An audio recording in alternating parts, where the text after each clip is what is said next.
Galera, Esquadrão Suicida estreou, já passou dos 300, dos 400 milhões de dólares mundialmente. A gente vai falar aqui nesse vídeo dos pontos positivos, beleza? O filme tem problemas? Sim, tem. Inclusive na minha análise sem spoilers está aqui no canal, falei dos problemas do filme também. Então tem uma crítica que também não está muito positiva, muito afim do filme, vamos dizer assim. Mas esse vídeo aqui, cara, é pra falar dos acertos, sim, porque o filme tem acertos, a gente tem que ser justo com o filme. Então a gente vai falar aqui nesse filme, aqui nesse vídeo, poxa, nesse filme. Então a gente vai falar aqui nesse vídeo, beleza? Desses pontos positivos, do que a gente percebe do filme que funciona, que dá certo. Então deixa o seu like, se inscreve no canal se você ainda não conhece, porque depois da vinheta a gente volta para falar de Amanda Waller, a Arlequina, bastante acertos do filme, de alguns pontos que eu gostei, a gente já volta.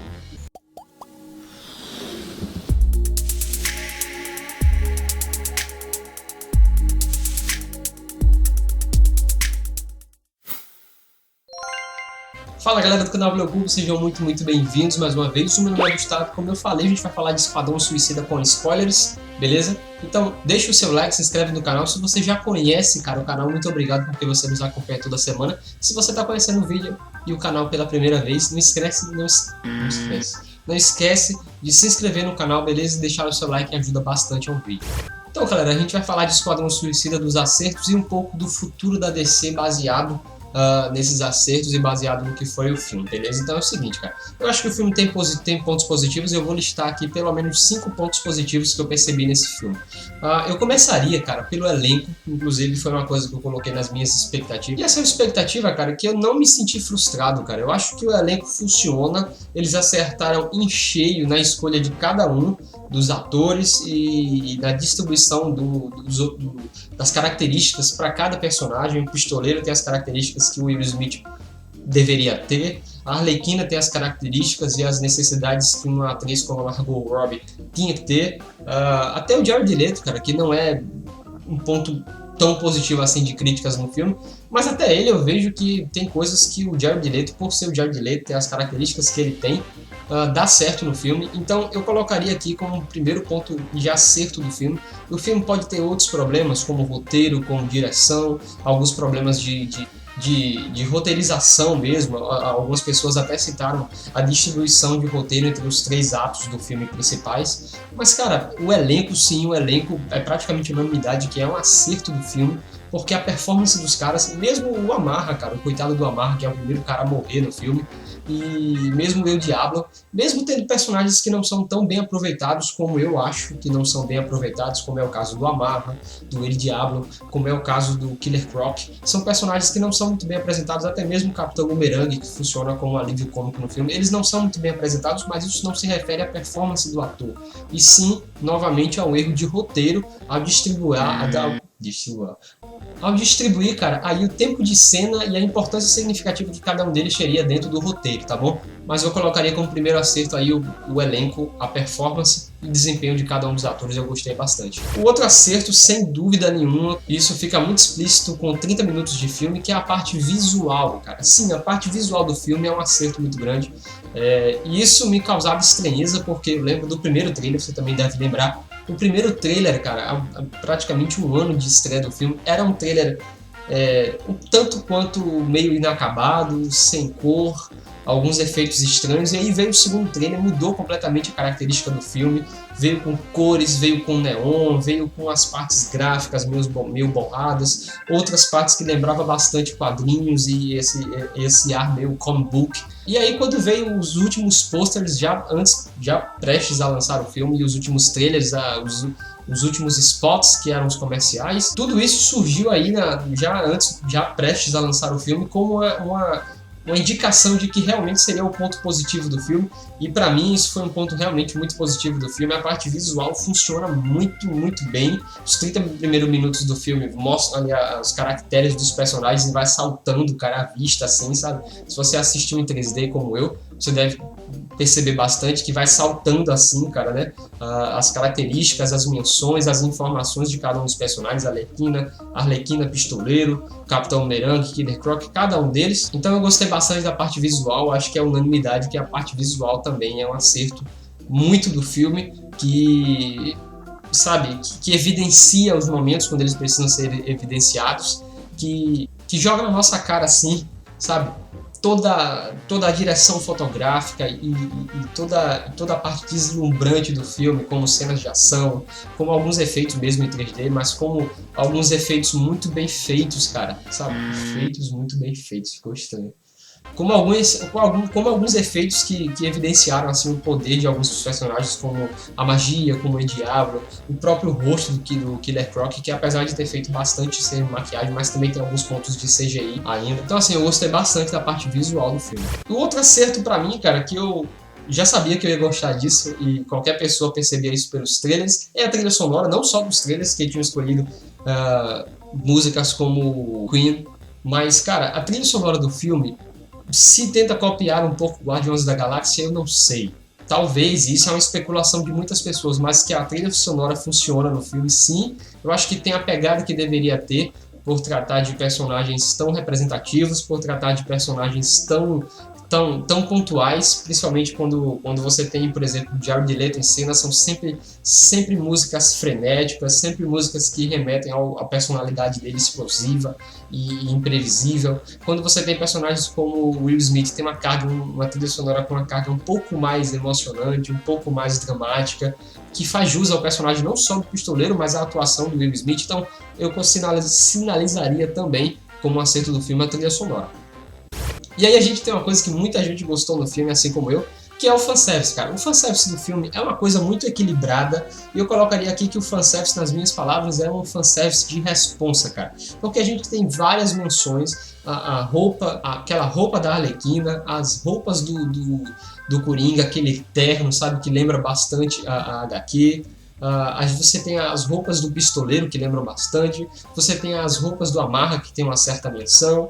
Você tem a roupa da magia, que é uma adaptação que eu achei incrível, cara. Eu ficava muito preocupado como eles iam fazer a parte visual, que eu falei agora há pouco. Mas principalmente a roupa dela, sabe? A caracterização das HQs para o filme e a caracterização da personagem funciona até como fanservice, cara, algumas menções, o símbolo na testa dela. Então, tipo, o filme faz as referências que precisa fazer, por ser um filme de heróis, por ser um filme que está dentro de um universo que vem ali depois de Batman vs Superman. Inclusive ele faz menção ao próprio Batman, ele faz menção ao Flash. Algumas coisas estão ali como puro fanservice, e o fanservice funciona por ser um fanservice de responsa, cara, por ser um fanservice equilibrado, por ser um fanservice pontual. Então eu gostei muito do fanservice, como eles colocaram dentro do roteiro principal do filme, dentro da trama, sem que ele viesse apenas como um fanservice colocado na sua cara assim, mas ele vem com um objetivo, e isso funciona bastante pra mim dentro do filme. E o último ponto pra mim, cara, seriam as mulheres. As mulheres funcionam mais do que os homens no filme, na minha opinião, tá? E isso fica muito representativo quando você cita pelo menos duas delas. É claro, a Margot Robbie, que é a Arlequina, e a Viola Davis, que é a Amanda Waller, que é a chefona lá, sabe, que manja dos Paranauê de fazer todo mundo fazer as coisas contra a vontade. Ela fala isso no filme, mas elas realmente são maravilhosas na sua atuação. Até a Margot Robbie falou que depois que ela leu 3 HQs da personagem, ela estava completamente apaixonada pela personalidade, as características da Arlequina. E a Viola Davis, então, dispensa comentários, toda a imponência que ela tem nas HQs, toda a força que ela tem, cara, sabe, para gerir o grupo, para gerir as situações, para trazer o grupo para si, sabe, para trazer o grupo para os seus objetivos, para fazer o que ela quer, a mando do governo. Tudo isso está dentro da encenação e da atuação que a Viola Davis colocou na personagem. Então eu colocaria como um acerto muito grande do filme as mulheres, principalmente dando destaque a Arlequina, a Viola Davis, a Amanda Waller, e também eu colocaria a magia. Eu gostei um pouco, cara, eu gostei, sabe, eu gostei. Eu colocaria a Cara Delevingne também, sabe. Então galera, esses foram os pontos positivos do filme. E aí vem a segunda parte desse vídeo, que é a relação de Esquadrão Suicida com o futuro da DC. O futuro da DC, cara, isso é uma coisa que me preocupa bastante depois do Esquadrão Suicida, porque Esquadrão Suicida, quando lançaram Batman vs Superman, todos nós sabemos que estava em gravação. Surgiu alguns rumores que eles fizeram regravações para que o filme ficasse um pouco mais engraçado, porque faltava isso, supostamente, nas críticas. nos sites de críticas, nos sites de review. Faltava isso no filme do Batman vs Superman. A gente vê um pouco dessas costuras dentro do roteiro do filme, né? Algumas menções que ficaram muito automáticas, algumas piadas que ficaram muito mal encaixadas com o tom original do filme. Esse sobretom se saía várias vezes e ficava evidente na cara de qualquer uma das pessoas, mesmo que você não fosse nenhum especialista, não entendesse muito de análise de filmes e tal, mas isso ficava muito claro no filme, a mudança de tom repentina de uma cena para outra, enfim. E aí eles alteraram isso por causa de Batman vs Superman. Qual o meu medo, cara? Eles estão filmando a Liga da Justiça, inclusive saiu a última logo, agora a logo mais atualizada, que lembra bastante o que eles fizeram com o Esquadrão Suicida, aquela logo mais antiga e a logo nova. Eles fizeram isso aqui na Liga da Justiça, lançaram aquela logo oficial do filme para Comic Con San Diego, e agora lançaram uma logo mais atualizada, que mudou apenas alguns detalhes ali, enfim. Eu fico realmente pensando por que eles fazem isso. Cara, não vejo a menor necessidade de você fazer isso. Você não vai ganhar ninguém por causa de uma logo. Eu não vejo a menor necessidade de você fazer isso. Mas qual é o meu medo, cara? Eles estão gravando a Liga da Justiça agora.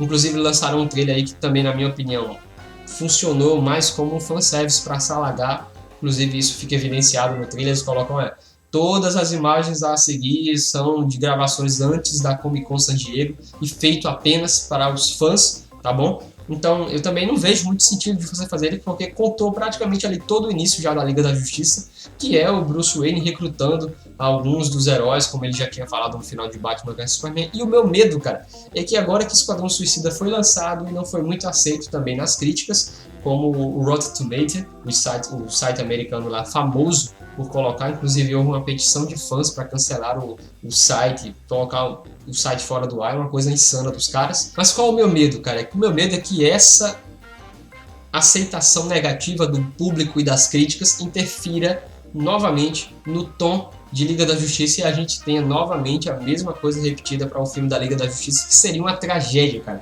Porque talvez Batman vs Superman, na opinião dos críticos, não funcionou. Esquadrão Suicida, na opinião dos críticos, também não funcionou. E vem Liga da Justiça e não funciona, cara, eu não sei o que pode acontecer. Eu acho que a DC pode colocar todos os futuros planos, filmes solos de heróis como The Flash, como o Jason Momoa, o Aquaman, o Cyborg, todos esses filmes por água abaixo de novo. Isso é um medo que eu tenho, um receio que eu tenho, que eu acho que a DC precisa escolher o seu tom, cara. Sabe, se você quer fazer um filme sério, se você quer fazer um filme épico, com uma trilha sonora que faz de cada momento, mesmo que seja apenas um suspiro, um momento épico, o cara faz, cara.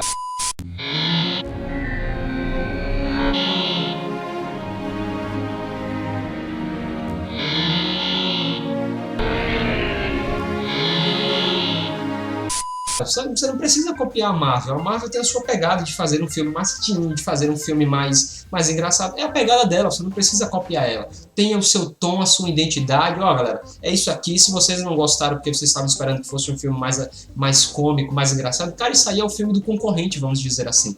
Isso aqui é um filme da DC, deixa claro isso, sabe? Coloca o pé na parede, esse é o nosso tom e ponto final. Agora não fica mudando o tom do filme dentro do filme, porque fica uma porcaria, cara. E aparece pra todo mundo que você fica costurando, e parece mais que você tá fazendo um filme sempre em cima das críticas das pessoas, e isso não é legal. O filme tem que ter sua identidade, sabe? As empresas como Marvel, como DC, tem que ter suas próprias pegadas, cara, de filme. Essa é a minha pegada de filme, eu coloquei, esse foi o diretor que eu escolhi para dirigir esse filme, então ele vai fazer de acordo com o que ele quiser, sabe? Ponto final, cara, você decide, sabe? Você tem que ter personalidade, e essa personalidade tem que passar do estúdio para os filmes. Talvez esse seja o problema em Batman vs Superman, talvez esse seja o problema em Esquadrão Suicida, talvez esse seja o problema que os fãs que o livrem de Liga da Justiça. Então esse é o meu medo para o futuro da DC, beleza? Então é isso, galera. Essa é a minha opinião, espero que vocês tenham gostado. Deixe agora a opinião de vocês, cara. Quais os acertos do filme na sua opinião? Arlequina e Jared Leto. Eu tô pensando em fazer um vídeo apenas sobre o Jared Leto e algumas defesas, algumas opiniões contra, enfim. Se você quer esse vídeo, deixa aí nos comentários, beleza? Não esquece, cara, de se inscrever no canal se você gostou. A gente bota conteúdo semanalmente e deixar o seu like. Muito obrigado, galera. Até a próxima. Valeu. Falou.